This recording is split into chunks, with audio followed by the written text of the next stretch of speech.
Always great to hear Anish Giri's thoughts. He's happy after a win, but he's still very critical of his play, Fiona. So, what do you think about that? Yeah, it's interesting. I didn't expect Anish to come out and the first thing for him to say to be, I played so bad. I think maybe, I'm not sure how I feel about Anish. He does this, I think he's the only player who consistently, when he finishes his game, he is looking for the nearest laptop he can find, and he likes to get the immediate feedback of the engine. And I think he was just shocked today that the engine was saying he was so winning. And for me, it's kind of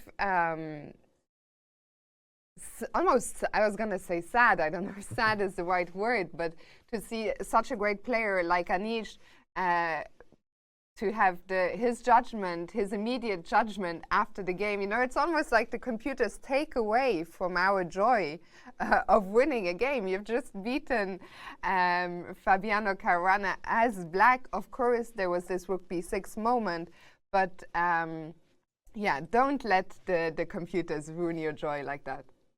They certainly can, because you know that as well as you played, you didn't play perfectly, but alas, he rips the Band-Aid off. He wants to get the knowledge over with. Did I play?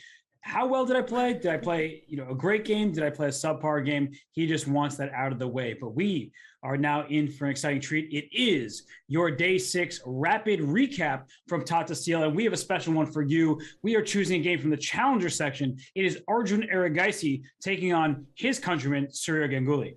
And Arjun Erigaisi, after 6th round, Robert, he's on 5.5 out of 6. He drew his first round game against Lucas Van Verrees, and he's just been on a tear ever since. He can't stop, won't stop. And in this game, we saw an Italian game, but instead of a quiet line with pawn to d3, we saw d4 Fiona. So it's clear that Arjun was in for a battle. Absolutely. A fighting opening choice, Arjun, a young up-and-coming player, and he is not afraid to enter some more tactical territory. Usually we see the quieter d3 played. Exactly, just to defend the pawn on e4 and then castle and develop your pieces. But instead we see d4, and after pawn takes d4, e5, d5 is an important strike, because the point is, while your knight is under attack, you are attacking the bishop on c4, opening up your bishop on c8, bishop b5, the knight jumps in, and Fiona, after pawn takes bishop b6, this is a position that is well known to these players. Yes, absolutely. This position has been seen thousands of times before, so we're still deep in theoretical territory. Arjun here continues to develop with knight c3. Yes, he does. And Ganguly, one of the best prepared players himself, has worked with former world champion Fiona as part of his team. He castles, and after bishop e3, we see the move f6. So Fiona, we understand the move. It challenges white center, but it's also a bit risky. Yeah, as Ben Feingold says, never play f6. And this is one of the positions where we understand why does Ben say that. We look at the king on g8, and we see that a queen could potentially appear on b3. In either case, you are opening up some lines, some diagonals in front of your king. And in general, you have to be very careful when making pawn moves like that.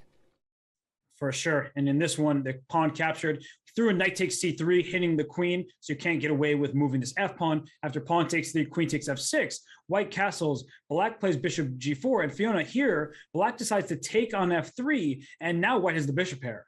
Yeah, and well, we'll see Indian legend Vishy Anand, he famously said he loves playing with the knight pair, but the new generation is here, and let's see how Arjun Erigaisi put the bishop pair to use.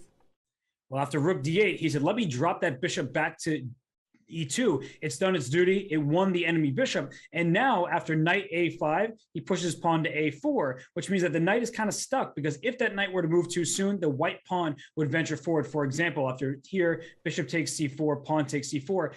It doesn't quite trap the bishop yet because there's bishop c5, but you don't need to win a full piece. It's okay because the bishop is under attack. Let's move our queen to b1 out of the pin on the d file. Once the bishop moves, you lose b7. You'll probably lose a7 and c7 as well. It's not going to be good news for black. So that's why that knight has to stay put on the A file over here. C6 makes sense to solidify the center, but Fiona, after bishop d3, I know you're liking the look of white's position. Yeah, suddenly the bishops are getting activated. The bishop from b3, from d3 is looking down all the way at h7, and well, we see on the very next move, it's like Arjun was reading my mind. The black bishop dropped back to c7, and in comes the most powerful piece, queen g4, and suddenly, well, there's already a few threats. All the white pieces are getting ready to look down towards the black king. That's right. Bishop g5, also a threat. That's why the rook came from d8 to e8. And honestly, black's position looks quite sound. You have the rooks connected right close to each other. There are open files that black's rooks and queen are on. So that looks good. But the problem is the game opens up. The bishops show their dominance. And white went rook e1. Black played the bishop to d8. Didn't want white to put a bishop on g5. And here, Fiona, this is one of the strangest blunders I've seen. Not because it's a horrible move. It looks like a perfectly reasonable move, but as we see after queen f3, the evaluation goes sky high for white. Yeah, it's such an interesting moment. Queen f3, to the human eye, looks like a natural move. You want to try and trade the queens. The black queen infiltrates the white position, but it turns out this was already maybe the decisive mistake. Arjun says, I'm not interested in a queen swap. Those bishops are working beautifully, and now let me look down at that weakness on h7. And the queen being on f3 gives the bishop a tempo, because after g6, bishop e2, step one, that bishop has gone all over the board. c4, b5, back to e2, capturing on f3, back to e2, to d3, now all the way back to e2. And after the queen drops back to f5, guess what? It's that bishop's time to move again with bishop g4.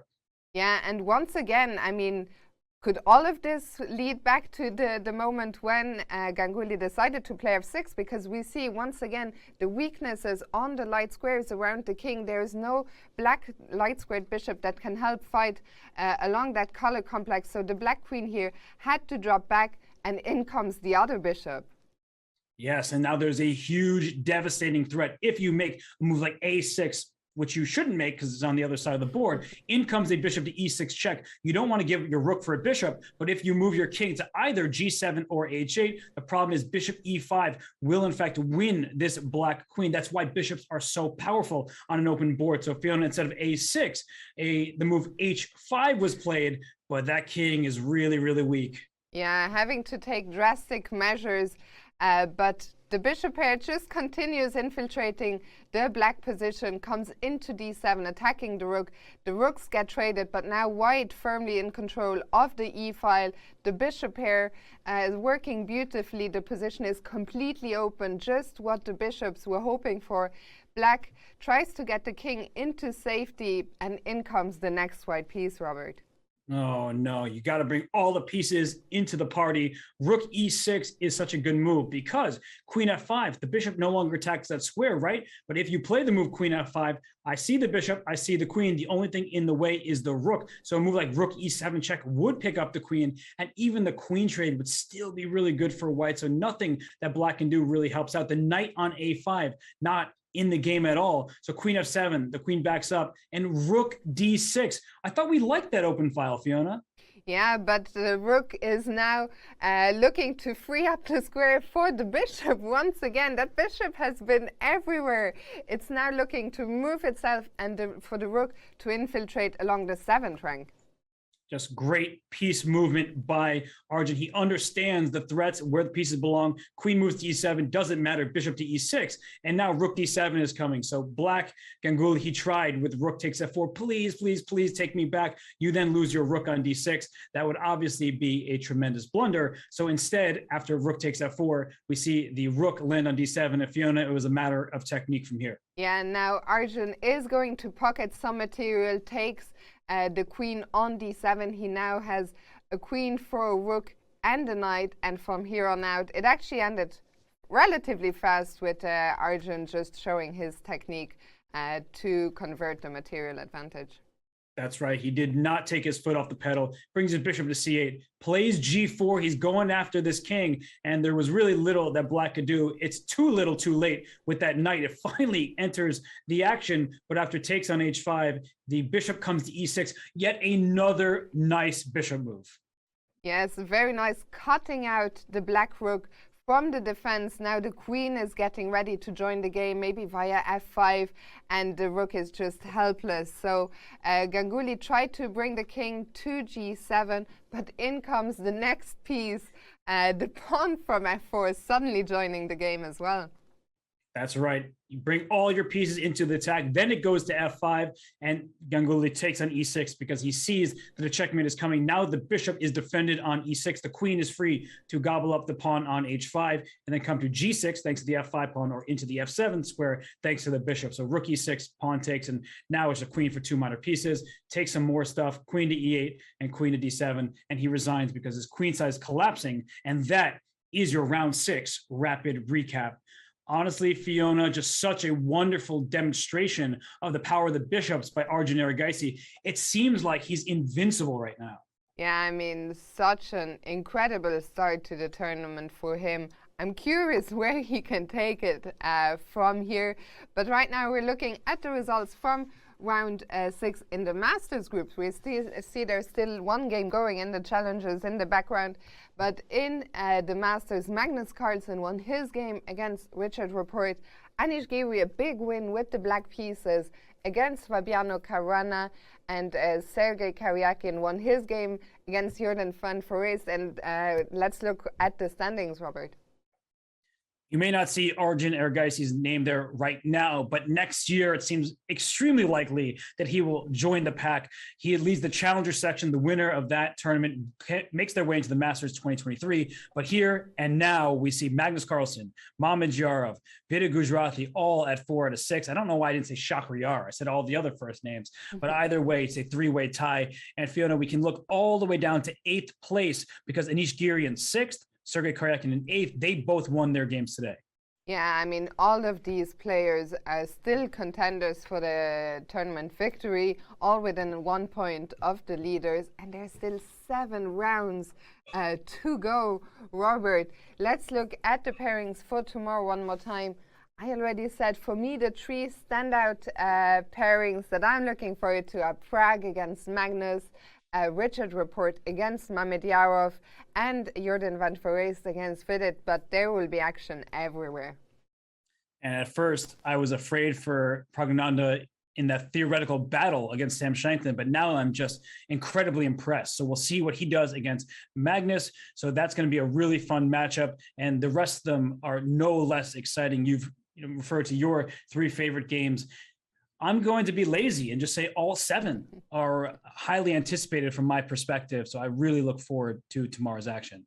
Unfortunately, Robert, you will not be here with us any longer. Dania Naroditsky will be taking over, but we'll be here at the same place at the same time, 2 p.m. Central European time. That's 5 a.m. Pacific. The day after that, we'll also be around round 8, and then on January 24th is our next West Day. So, Robert, it's been so much fun covering this first half of the tournament with you. Thank you so much for all the insights, for all the good times we had.